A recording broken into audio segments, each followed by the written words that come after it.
एक गांव में रामू नाम का गरीब किसान रहता था। उसके पास बस एक छोटा सा खेत था।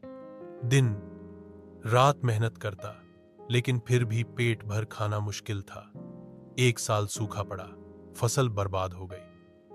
हार मानने के बजाय रामू ने दूसरे गांव जाकर मजदूरी की, पैसे बचाए। एक गांव में रमेश नाम का एक गरीब किसान रहता था। उसके पास बस एक छोटा सा खेत और कुछ मीठे सपने थे। हर सुबह सूर्योदय से पहले उठकर वह खेत में मेहनत करता, बीज बोता, पौधों को पानी देता और निराई गुड़ाई करता। लेकिन बारिश कम हो रही थी और उसकी फसल सूखने की कगार पर थी।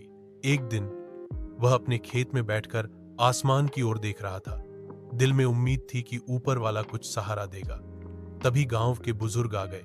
उन्होंने कहा, रमेश, इस बार बारिश नहीं होगी तो सूखा लग सकता है, पर क्या तुमने सूखा रोधी तकनीकों के बारे में सुना है? रमेश ने कन्नी हिलाते हुए कहा, नहीं, पर बताइए जरा। बुजुर्ग ने समझाया कि कैसे पानी की बचत होती है, मल्चिंग, ड्रिप इरिगेशन और मिट्टी में कार्बन भरना। रमेश ने गांव से थोड़े से पैसे जोड़कर एक छोटा ड्रिप सिस्टम लगवाया, मल्चिंग की और मिट्टी की गुणवत्ता सुधारने लगा।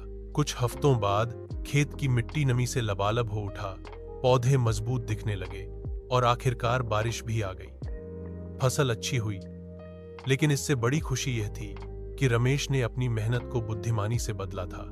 कटनी के समय जब फसल के पौधों को तोड़ा गया तो रमेश की आंखों में अनगिनत बचपन की यादें उभर आईं। उन साल जब बारिश न होती थी और भूख का डर सताता था।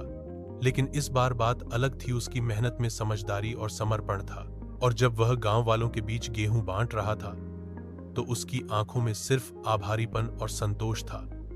उसने सीखा, गरीबी सिर्फ हालात नहीं, बल्कि उस लड़ाई का हिस्सा है जो इंसान समझ और ज्ञान के साथ लड़ सकता है। और फिर से खेत में मेहनत शुरू की। धीरे धीरे उसकी मेहनत रंग लाई और एक दिन वो आत्मनिर्भर किसान बन गया।